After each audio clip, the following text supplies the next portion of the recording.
People react differently to different situations and different circumstances. And there are certain things that actually lead to these reactions. It's unfortunate that in this generation, we are quick to judge, we are quick to read unnecessary meanings to what people do without looking at or without trying to see things from the perspective of the person we're actually judging. You're welcome to Kingdom Inheritors Television. This is Friendship Avenue. Here, I'm going to be teaching on the circumstances surrounding friendship, the principles of friendship. I'm going to be going deeply into things that you should look at while choosing your friend or while calling someone a friend. So sit back, grab maybe a cup of coffee, and make sure that you follow this series to the end. Why? Because at the end of this teaching series, I'm sure that your perspective to friendship will have a robust information. Stick with me. My name is KC Desmond, and in today's edition of Friendship Avenue, I'm going to be teaching on traits from emotional neglect. Traits from emotional neglect. People's attitude and behavior in general are framed based on a set of circumstances or situations that they've been through, especially from childhood. And this is actually something that is very important. It is something that has affected every one of us. It has affected me. It has affected you in one way or the other.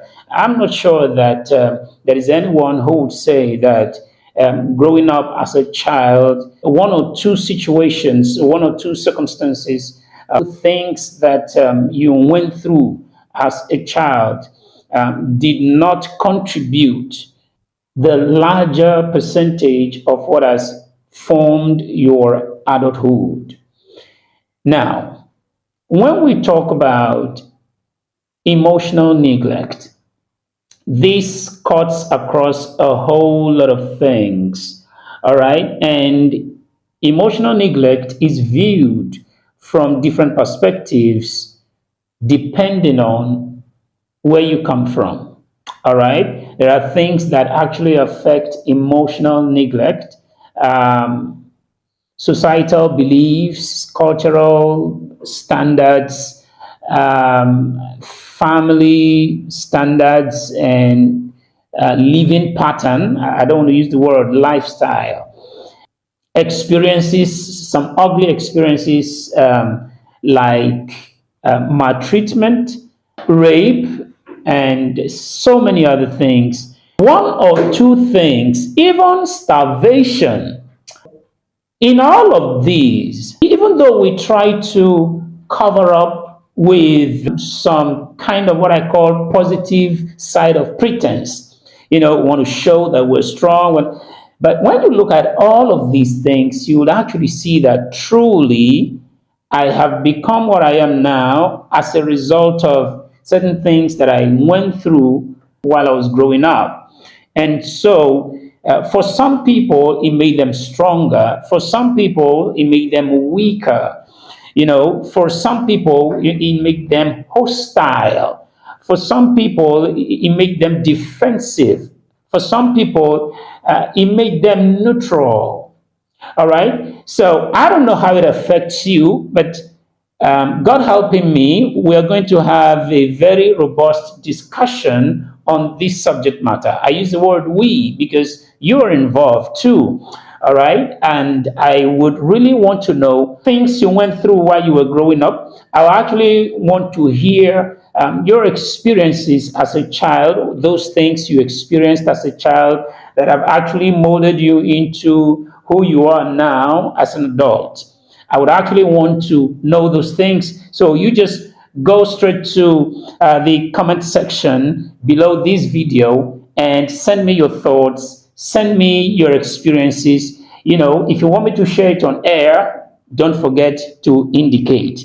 And while you do that, don't also forget to like this video, subscribe to this channel, press the notification button so that each time we post these emotional building videos, you would actually be the first to get the notification. Still on this subject, traits from emotional neglect. Yours might not be emotional neglect. Yours might actually be over pampering. All right. But don't worry, we're going to try as much as possible to look into different perspective, different aspects.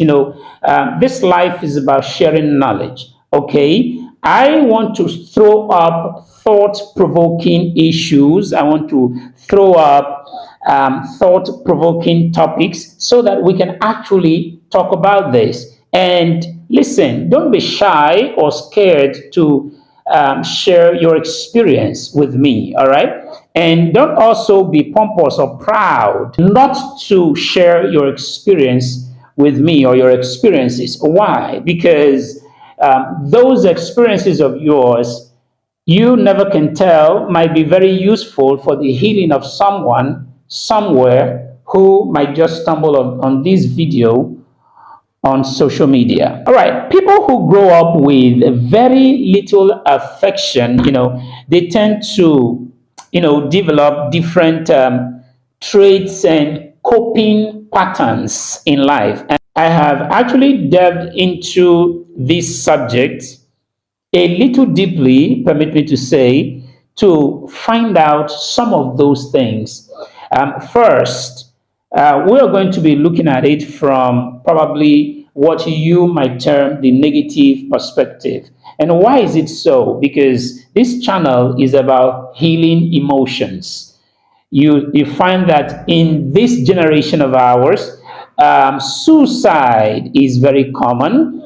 Depression has almost become the order of the day in different societies, both in developed, developing, and underdeveloped societies. Depression, suicide, is almost becoming the order of the day. And these thoughts flood the minds of people, especially young people. And that you would want to ask, why should a person who grew up in America of today, in a society like America, of what we know it to be today, why should such a person contemplate suicide?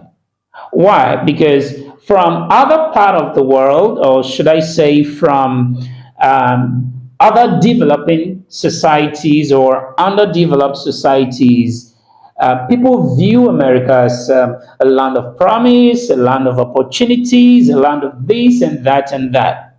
All right? And it's not limited to the United States of America.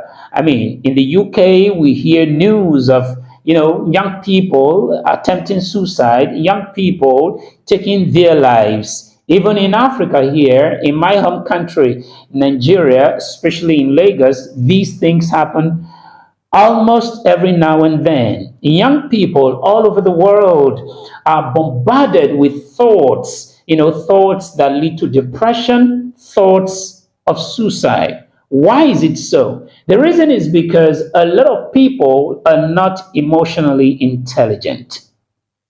All right, so this is actually a front burner issue as far as today's civilization is concerned.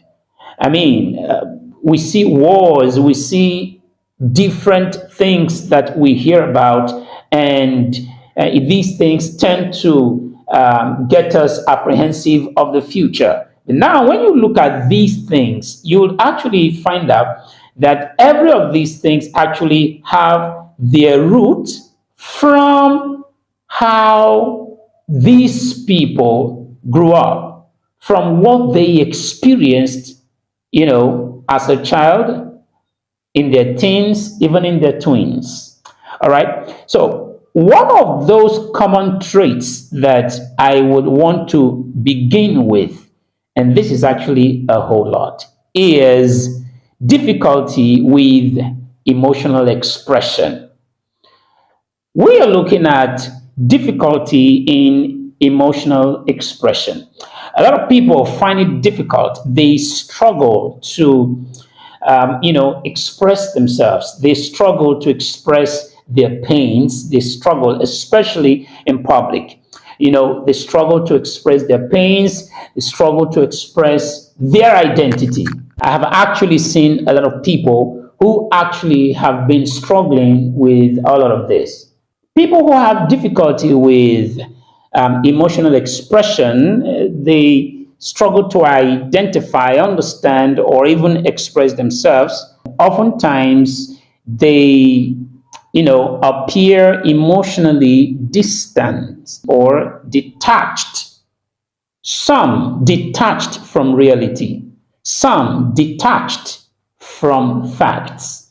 They tend to hide these things within them, all right? But actually, on the inside, they're dying, all right? And some out of fear. However, we're going to actually look at all of these together.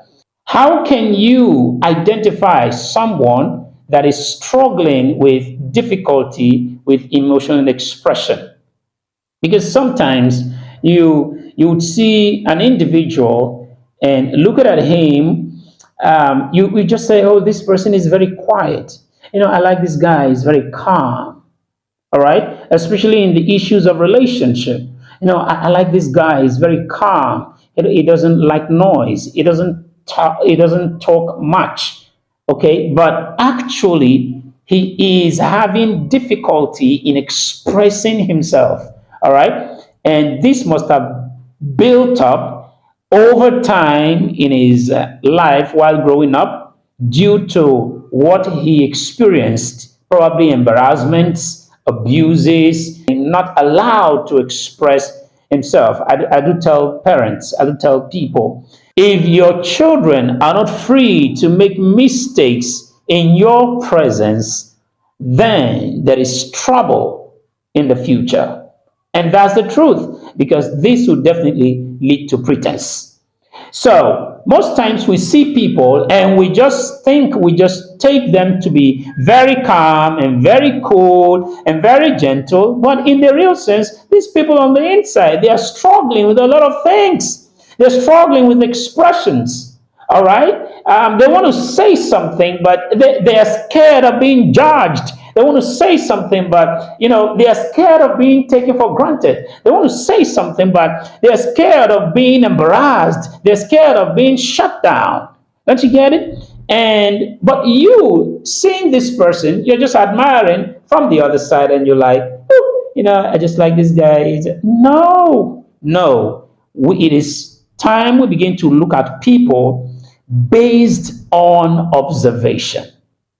All right. So I want to teach us what to look out for when we see people who struggle with difficulty with expressions. And then you will just know that, of course, this person is not gentle. He's just struggling with difficulty with expressing his emotion. And most times, these people actually end up doing things that are crazy. Then you'll be like, but how manage? He actually appeared very calm. He actually appeared very cool. Of course, you were mistaken.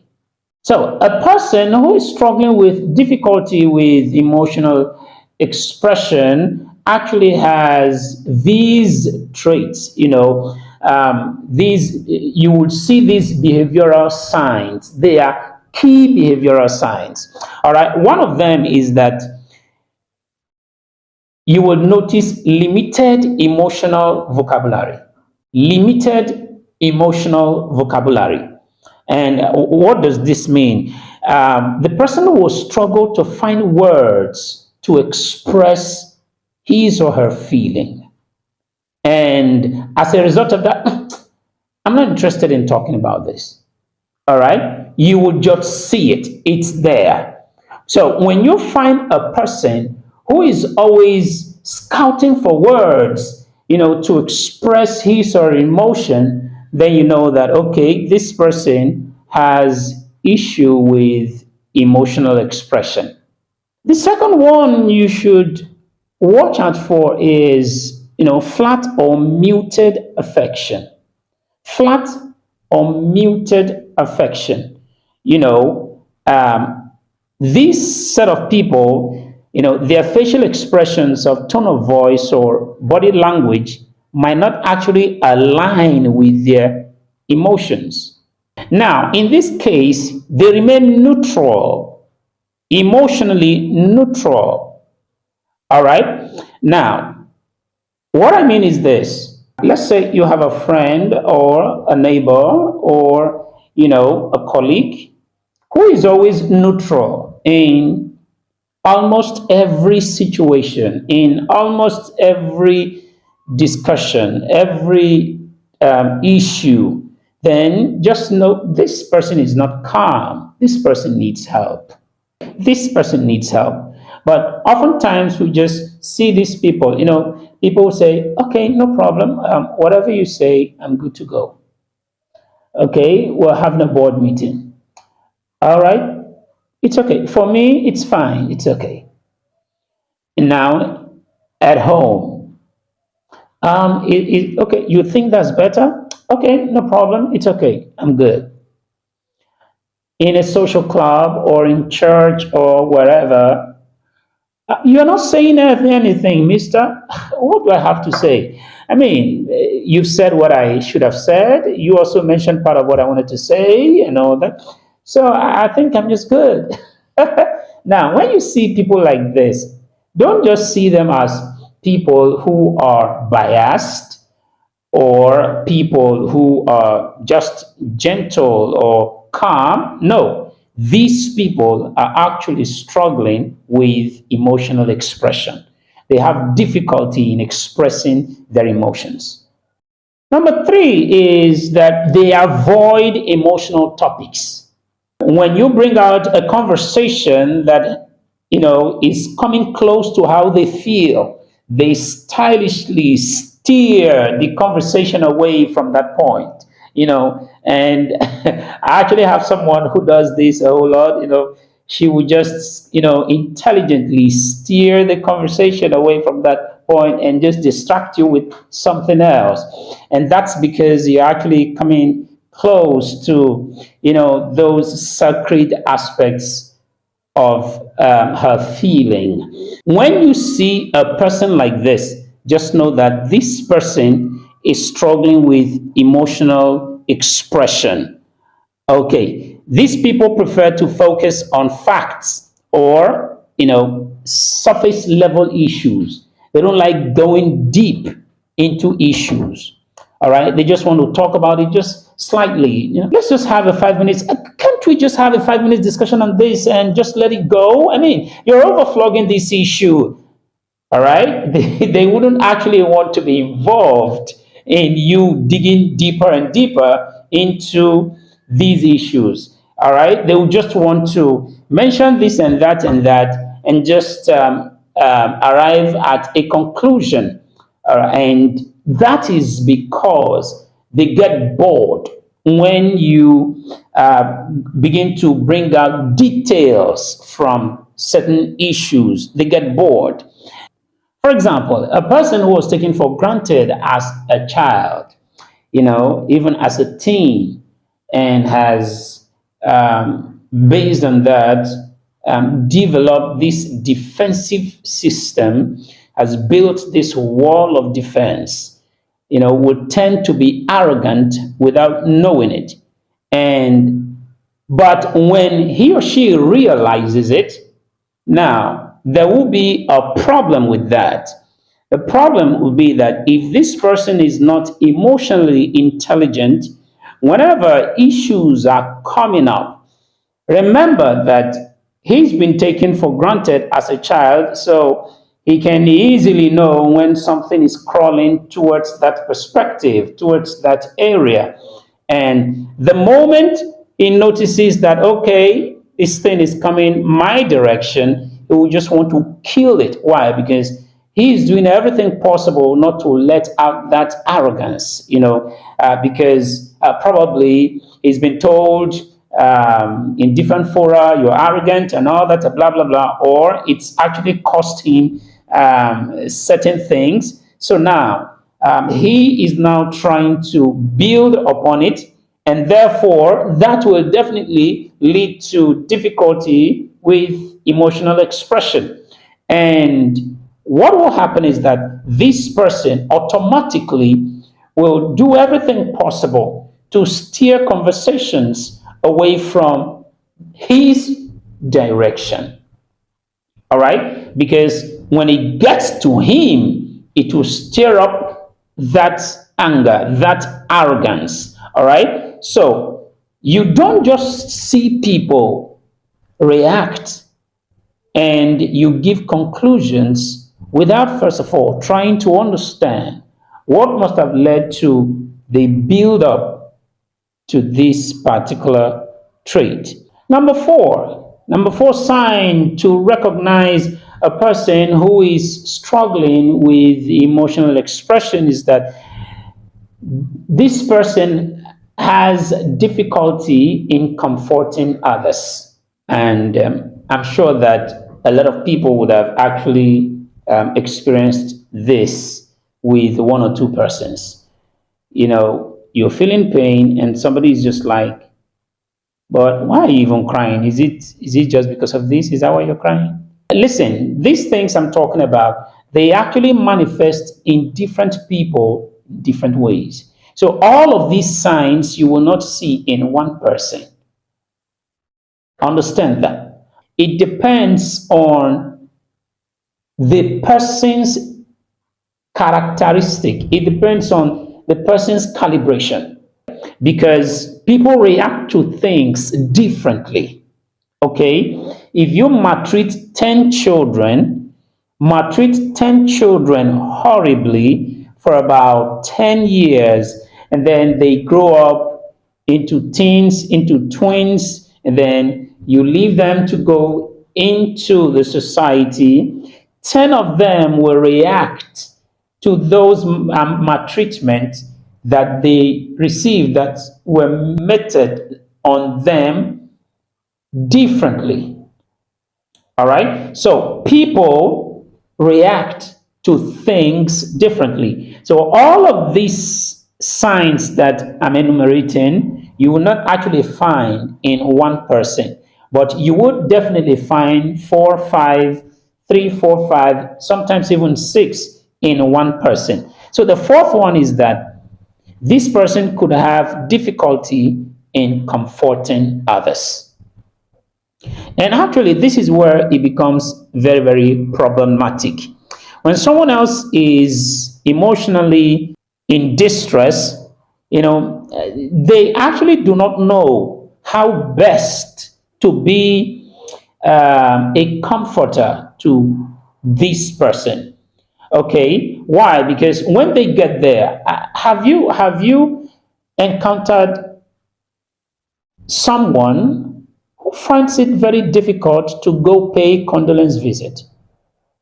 Yes, I've encountered a lot of people like that. They find it very difficult to go pay condolence visit, because if they get there, they don't even know how they're going to feel. They don't know how they're going to react.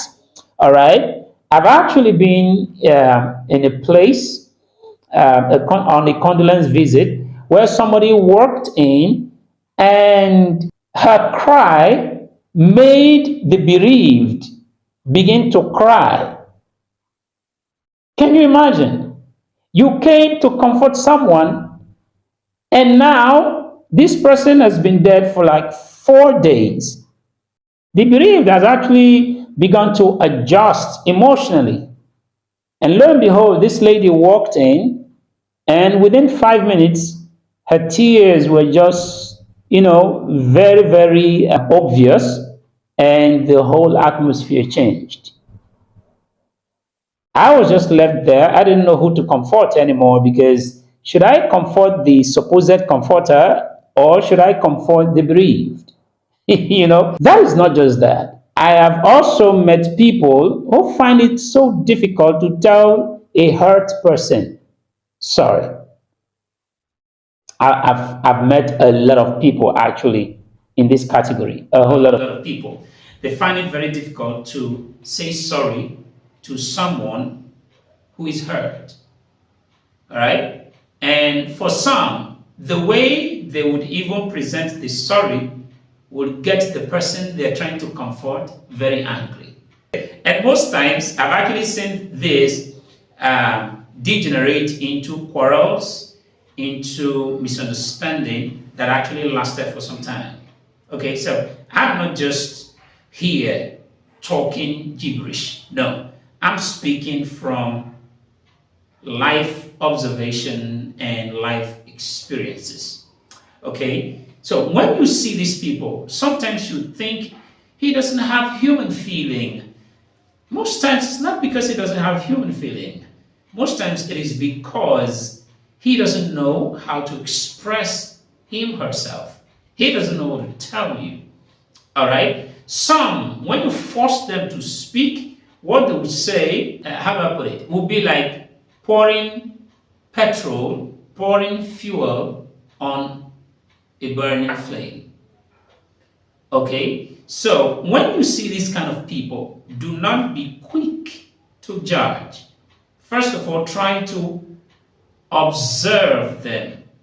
Now, listen, if we observe people critically before engaging them, there will be less collateral damage.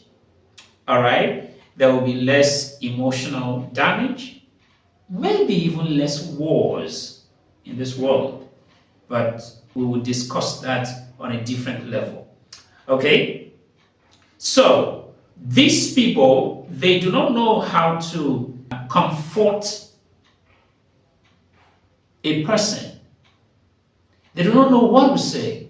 So when you see them, don't be quick to judge. Don't be quick to run into conclusion. He's wicked. He's mean. You're very mean and all that. The person you're classifying or categorizing to be mean might actually be, wagging his head. You don't understand what I'm going through.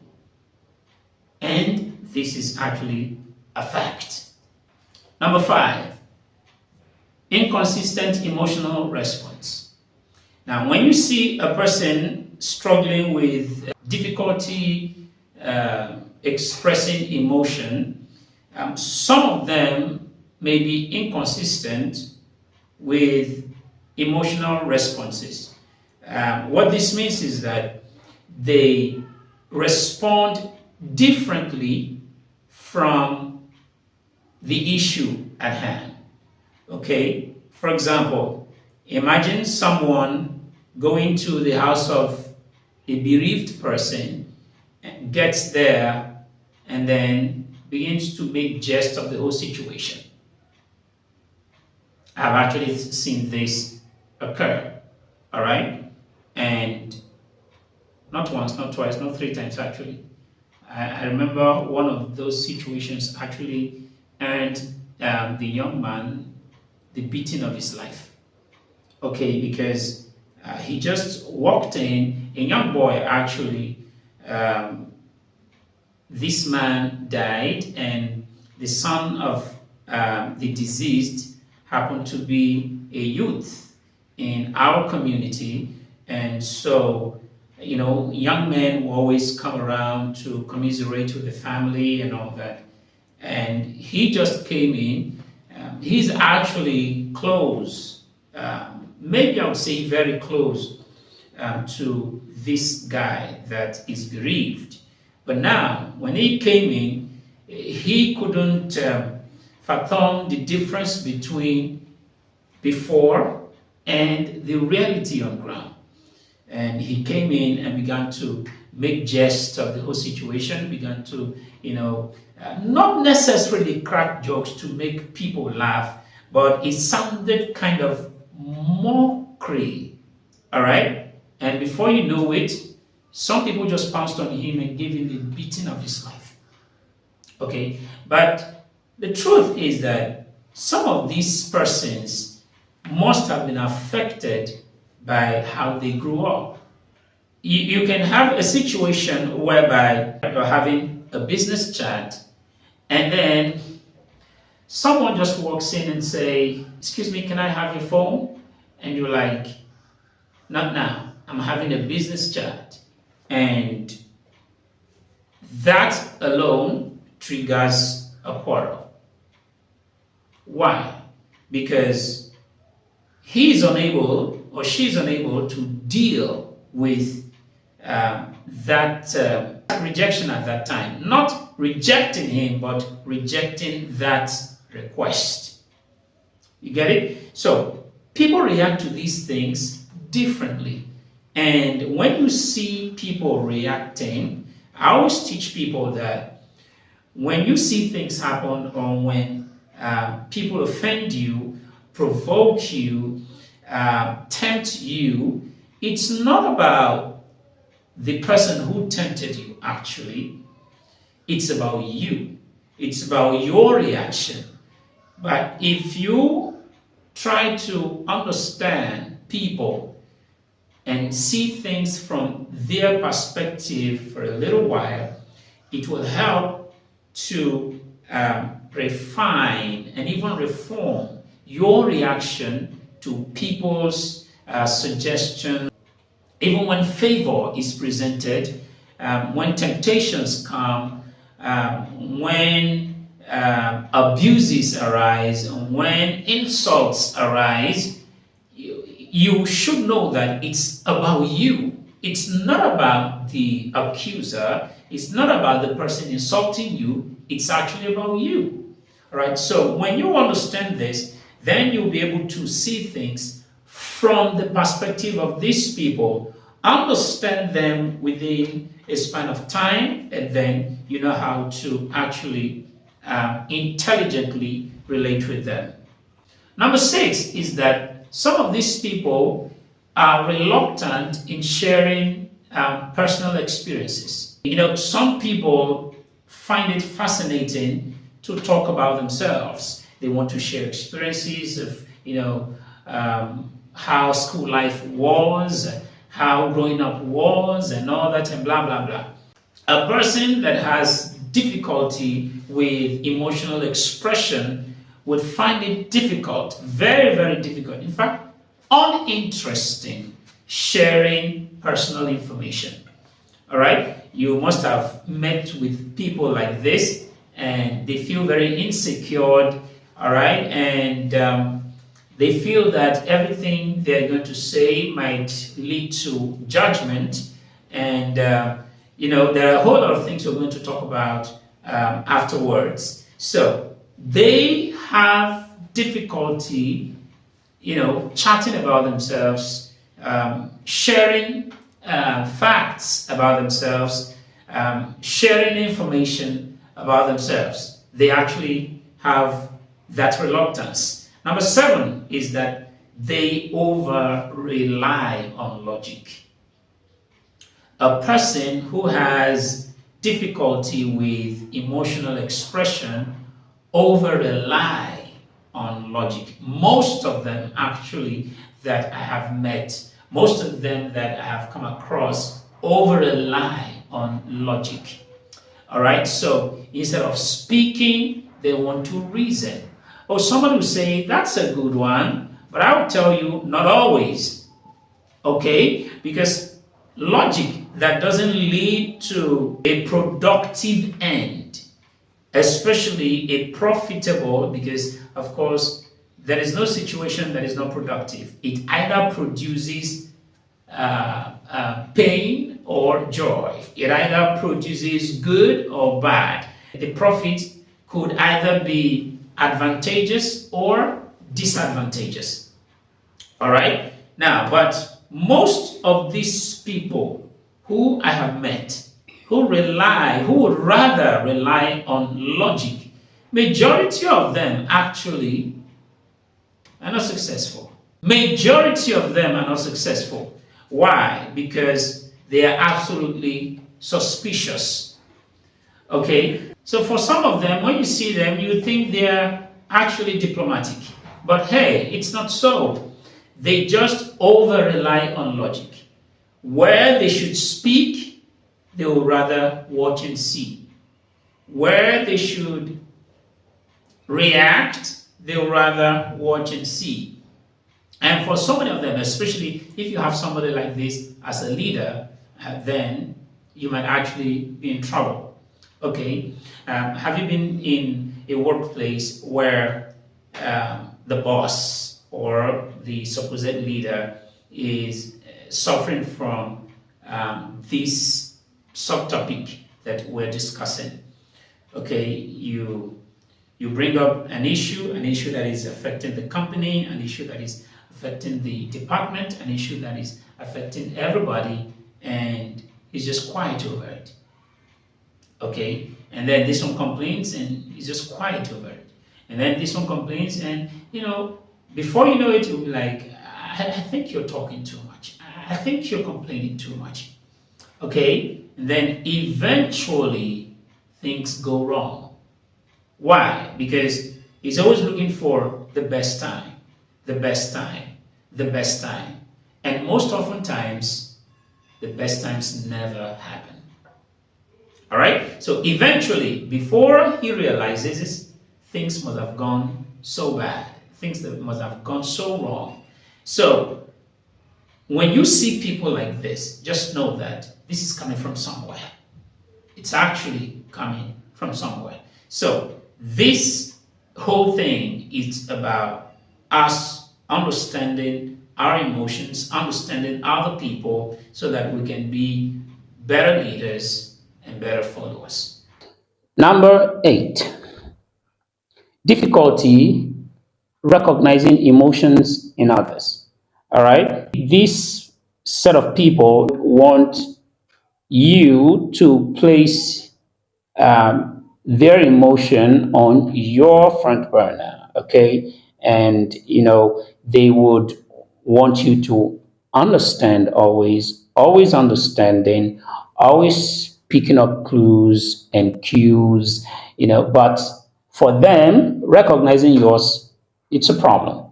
And I'm sure you must have met people like that. They are always emotionally demanding. And because of their frequent emotional demands, they are disconnected from your own personal emotional needs. Okay? They can't even pick cues from your tone, from your facial expression, or whatever. So you can imagine somebody saying, can I have this? Can I have that? There is an adage, I think I used it this morning actually, that says the hen that lays the egg that people eats bums actually eggs. You know what that means is actually an African adage, meaning that the person who is always supplying could actually get tired. Okay, so but these people are disconnected from this fact. They are disconnected from it completely. They just want you to always be there emotionally, always be there emotionally, always be there emotionally. They don't know when you're tired. They're just like babies. You can imagine you coming back from work and you're so stressed out. Office has been so hectic. And then after the day's work in the office, you had to hit the road facing the rigorous and bustling traffic of the evening or night, depending on the time. And then you arrive home and you have your toddler saying, "Hey, daddy, it's home." And then it just jumps on you, boom. And it doesn't actually know. It doesn't actually care how you feel. You may feel very tired. You may feel very weak. You may feel very destabilized. Something may have actually, gotten you worked up, but the toddler actually doesn't care. All he or she knows is that daddy's home, I've missed you, and then he grabs your neck and and that's it. Most of these people actually act like babies. always demanding, and never thinking about what your need might be.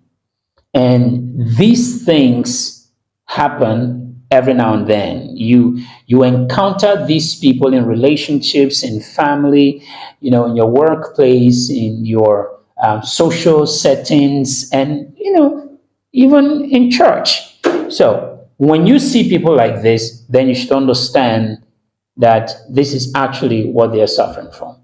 Number nine, frequent use of humor to deflect reality. Frequent use of humor to deflect reality. They make everything very flimsy. They make everything sound or look ordinary. They belittle everything. They see nothing serious in whatever you're bringing up. Okay, that's because they don't want to get caught up talking about it. All right, and they deliberately, talk down on issues. When you bring up issues, they deliberately talk down on it. They deliberately ignore it. Okay, they deliberately make it sound as if it's nothing. Now, however, while we go on, you will understand that these things that I'm talking about, especially when we will begin to talk about attitude, you'll find out that these things we're talking about actually have some advantages. Okay, but now this is actually when somebody is intelligently applying these principles. But for these people, it's not a matter of intelligence. It's actually an issue. It's actually a problem.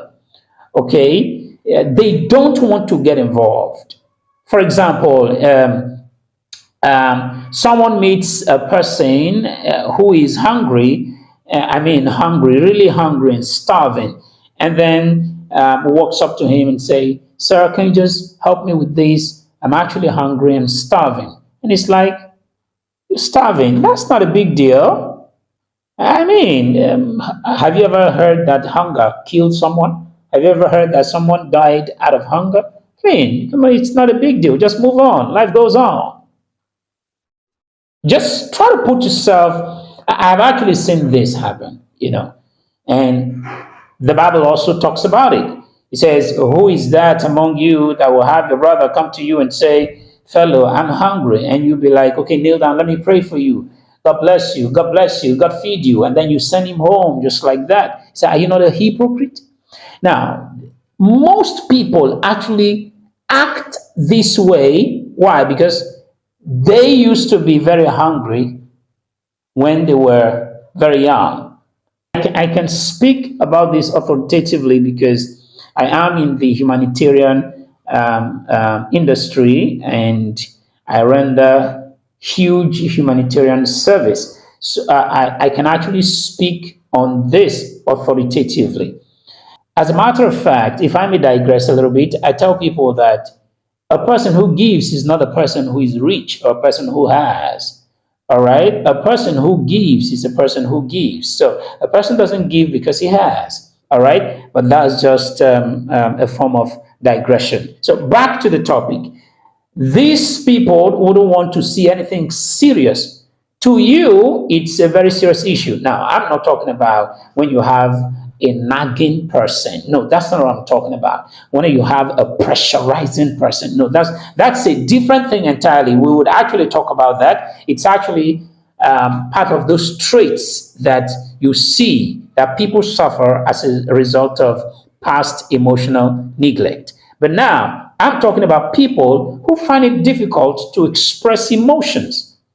And so when you bring issues of emotion to them, they talk down on it. They see it as though it is nothing. So when you see people like that, do not just conclude or judge. Just try to understand what is wrong with them, because he or she might just be suffering from difficulty with emotional expression. Number 10, aloof. Oh my God, this is actually the annoying part. You know, when you bring up issues and you ask this person a question, have you ever been walking, you're walking down somewhere and you've been trekking and you seem to have lost your way. And so you just walk up to someone and say, I'm going to so so so avenue, or I'm going to so so so street. Can you please help me with direction? And person is like, I don't know. Can you imagine? Can you imagine walking up to someone hoping to hoping to get an explanation to something, and it's like, I don't know. Can you imagine walking in an organization, in an establishment, and you have a colleague who is working in the same department with you, and you are having a challenge with a particular responsibility? Then you walk up to him or her in confidence, and you're like, okay, I'm stuck here. How do you think I can go about this? And he's like, I don't know. This can actually be very, very annoying. But what I'm saying is, no matter how annoying it could be, do not jump into conclusion immediately. Oftentimes, you meet these kind of people and you're like, you're just too mean, or you're just uninteresting, or you're just disgusting. And then before you know it, you begin to build a wall of barrier. No. These people actually have a lot that they are battling with, more than what you brought to them. And that's the truth. So when you see things like this, it's very important you try to watch this person, watch that colleague of yours. I mean, we all experience this in our places of work. That's the truth. This very one, if you have 100 people working in a particular organization, I can assure you that a minimum of 2 or 3 would, have this trait. They just stand aloof over everything. We're in the meeting and we're having a discussion, and it's an open floor, and people are expected to give their comment or give their suggestions. And we're 10. The first person speaks, the second, the third, the fourth, the fifth, the sixth, the seventh. And it gets to Mr. Jones. Mr. Jones, you're not saying anything. I really don't know what to say. Whatever you guys decide, it's okay by me. All right? Just stand aloof over everything. Now, this can be very crazy in a relationship. All right? If you have someone who is always aloof or has this distant behavior from reality, from facts, then it can actually be very, very annoying. But now listen, what I'm saying is this.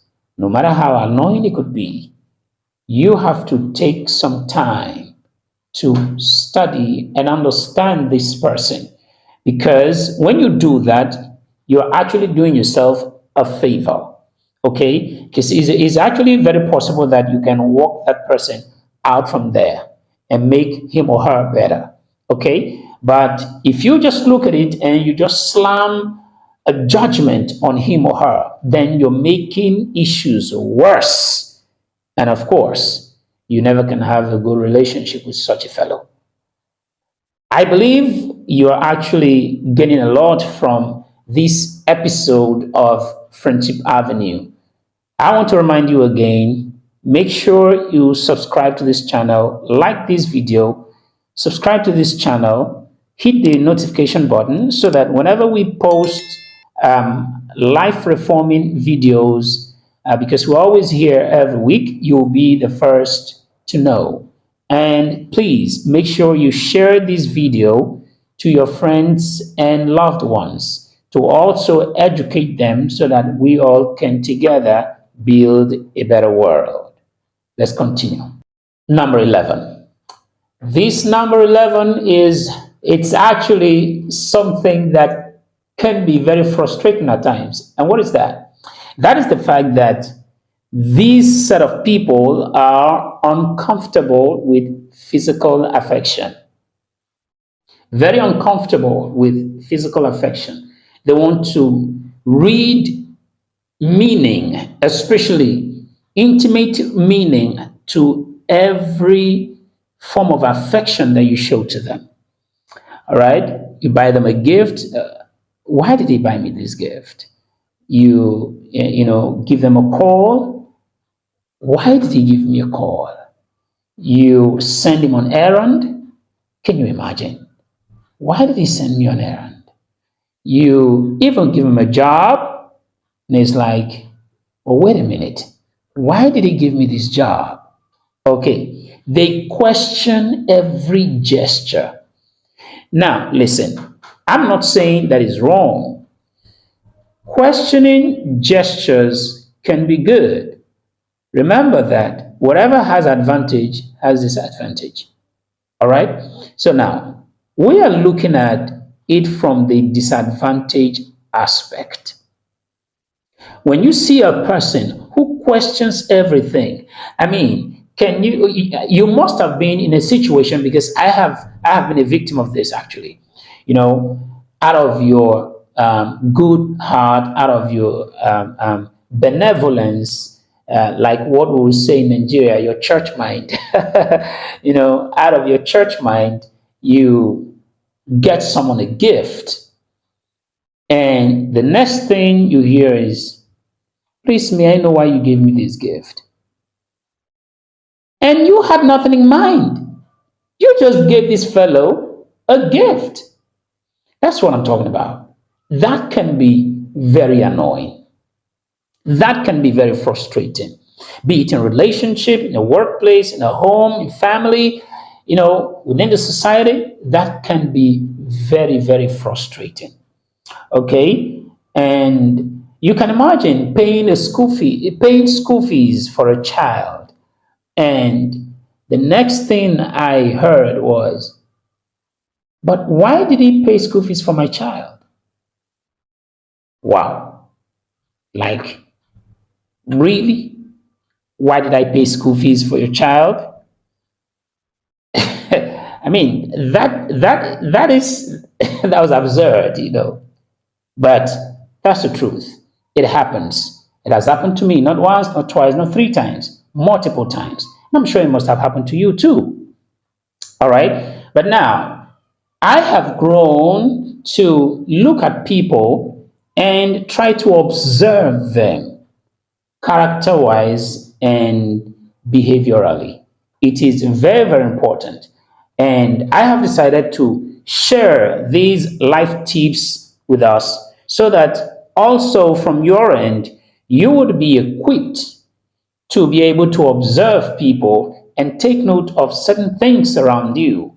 Take note of things around them as well. And then that will teach you how best to relate with people without quagmires. All right? So when you have a person who is absolutely uncomfortable with physical affection, then you must be very, very careful. And that's the truth. You give him a handshake, and the handshake must not be more than a second. Okay? And if you give him a handshake twice, he's already reading meaning to it. I mean, 2 handshakes within a day? Come on. I mean, he must be looking for something. So these set of people are absolutely suspicious. Okay, so it is very, very important that you actually take note of them. And when you take note of them and you understand why to do this, then it will help you to go clarify yourself. And I can assure you, you could just have a beautiful relationship if you can do this. But if you just, stand away and just approach them according to what they retorted initially, then the situation can only get worse. And that could actually cost you a very good friendship. Very important. Now, the last but not the least on the signs you should look out for in people who have difficulties, with emotional expression. But before I give you this last one, I want to say that um, this is not the end, actually, because I'm sure that you must have had your own experiences. So feel free, make sure that you just go straight to the comment section below this video and send me your thoughts, send me other signs that you may have encountered, other signs you may have observed in people around you, and I will talk about it here. So, and if there are other things you want me to talk about concerning signs to look out for in people that have difficulty with emotional expression, just make sure you indicate, send me those messages, and I'll be glad to speak about them. This is actually very important. Now, the last one, tendency to bottle up emotions. People who have difficulty with emotional expression, they have the tendency to bottle up emotions. And this is actually something that a whole lot of people that you see to be quiet are suffering. I remember rescuing some young girls, like I said. I run a non-governmental organization, KC Desmond Foundation, and we're basically into rescuing vulnerable people, young people most especially, and then girls and women, protecting the female folks, vulnerable ones who encounter gender-based violence. All right. And I remember having a talk with some of them individually, girls who have experienced rape and sexual harassment and all that over the years. And there were these ones that I actually took cognizance of. And what was that? Before they could open up to tell me what the problem was, wow, it took months of talking, months of sensitizing, months of encouragement, months of pushing, months of appeal. All right, before they could let out. I remember these three actually. When I say months, I'm not talking 3 months. For one of them, it took 9 months before she could open up to tell me this happened, that happened.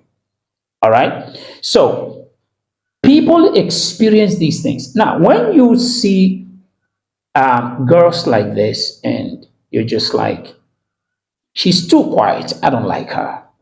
No, there is something that has caused her to bottle up. When you see young men or people like this, you'll be like, he's too quiet, I don't like him. No, there are a lot of things that have led to that bottling up his or her emotion. How about a situation where you have a child who was always embarrassed or mocked for saying how he or she felt back in the day as a child? And this continued to happen for years until the child realizes that, you know what, I'm actually the one that has been giving myself this stress.